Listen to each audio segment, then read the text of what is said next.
Hello दोस्तों, कैसे हैं आप सब लोग। होप कि आप सब लोग बहुत अच्छे होंगे। बहुत सारे बच्चे परेशान थे कि सर महात्मा गांधी काशी विद्यापीठ का मेन कैंपस एंड उसके अफिडेविट में बहुत सारे बच्चे पढ़ते हैं जिनका जीएसटी का दोस्तों एग्जाम है एंड उनका सेमेस्टर एग्जाम है।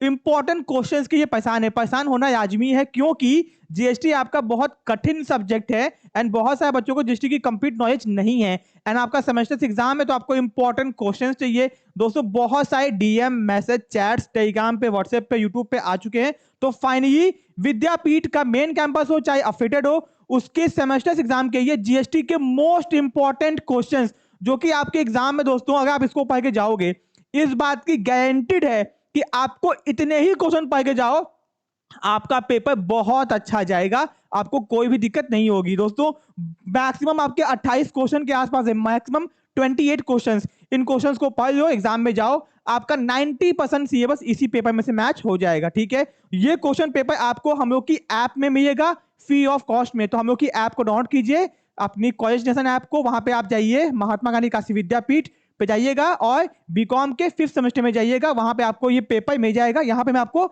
दिखा देता हूँ क्वेश्चन कौन कौन सा है। पहला क्वेश्चन है what is direct and indirect taxes. दोस्तों कठिन है क्वेश्चन, सुन लो अच्छे से। डायरेक्ट टैक्स क्या होता है, इनडायरेक्ट टैक्स क्या होता है, उनका मेरिट डीमेरिट एंड दोनों के बीच का डिफरेंस बिटवीन, इसको अच्छे से पढ़ लेना, एग्जाम में आ सकता है। ठीक है, what are the condition situation and shortcoming, तीनों का मतलब एक ही चीज है, तीनों का मतलब एक ही चीज है, यानी कि जीएसटी की क्या कंडीशन थी, क्या सिचुएशन थी, क्या कमियां थी बिफोर जीएसटी या जीएसटी आने से पहले। ठीक है, आने से पहले क्या क्या कमियां थी, क्या कंडीशन सिचुएशन, एक ही चीज है, मैंने लिख दिया है। ठीक है, व्हाट इज जीएसटी, जीएसटी होता क्या है, उसके फीचर्स क्या क्या होते हैं, ठीक है, उसका इंपॉर्टेंस क्या क्या है, डिसएडवांटेज क्या क्या है एंड जीएसटी के नीड्स क्या क्या है। नीड्स एंड इंपॉर्टेंस एक ही जैसे होते हैं। ठीक है, व्हाट इज, आप एक ही लिख सकते हो, कोई दिक्कत नहीं है। ठीक है, what is CGST, SGST and IGST. अगर आपसे एग्जाम में ये पूछेगा तो बता देना, या फिर आपसे पूछेगा what is the structure of GST, ठीक है, तो आपको तीनों बताना होगा, अच्छे से समझ जाना, बता देना। ठीक है, फिर what is due GST and उसका एडवांटेज क्या होता है। ठीक है,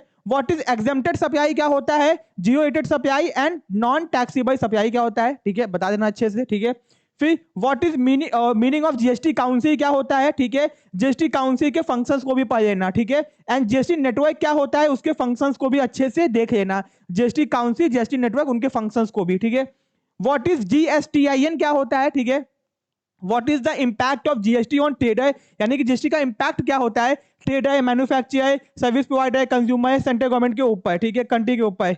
अब दोस्तों मीनिंग ऑफ सप्लाई क्या होता है, what is taxable supply, deemed supply, mixed supply, composite supply and how tax liabilities determine in each supply, कैसे टैक्स लायबिलिटी को निकालते हैं सब सप्लाई के अंदर। ठीक है, फिर what is interstate supply and interstate supply, दोनों के बीच में difference. What is the place of supply, POS क्या होता है। ठीक है, वो how GST is levied, GST कैसे लगता है, कैसे कलेक्ट किया जाता है। ठीक है, व्हाट इज रजिस्ट्रेशन क्या होता है, इसके टाइप्स क्या होते हैं, टाइम लिमिट क्या होता है, कब आपको रजिस्ट्रेशन करवाना पड़ता है। ठीक है, एंड आपका क्या बोलते हैं पर्सन लायबल, कौन कौन पर्सन लायबल है, कौन कौन पर्सन लायबल नहीं है जीएसटी रजिस्ट्रेशन के लिए।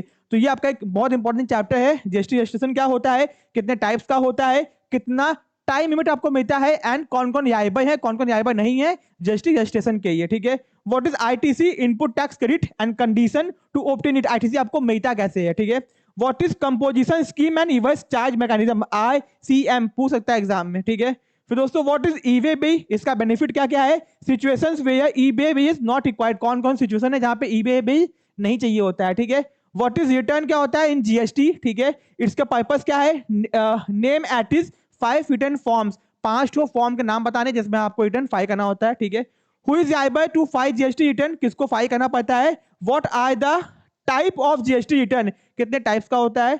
What is GSTP, what is payment of tax under GST, its method, GST payment का टैक्स का मतलब क्या होता है, इसके मेथड्स क्या क्या होते हैं, कैसे मेथड्स मोड्स एक ही चीज है। ठीक है, कंफ्यूज मत होना। ठीक है, what is tax invoice, its importance, particular and content, particular content का मतलब सेम चीज है, क्या क्या मतलब कि टैक्स इनवॉइस में कंटेंट में क्या क्या होता है। ठीक है, what is HSN code, what is SSC code. ठीक है, ये आपका HSN code harmonise system of nomenclature code होता है जो कि प्रोडक्ट को दिया जाता है आइडेंटिफाई करने के लिए, एसएसी कोड भी होता है। ठीक है, व्हाट इज ई इनवॉइसिंग, उसका quick response code and delivery challan क्या होता है, तीन अलग चीजें ये।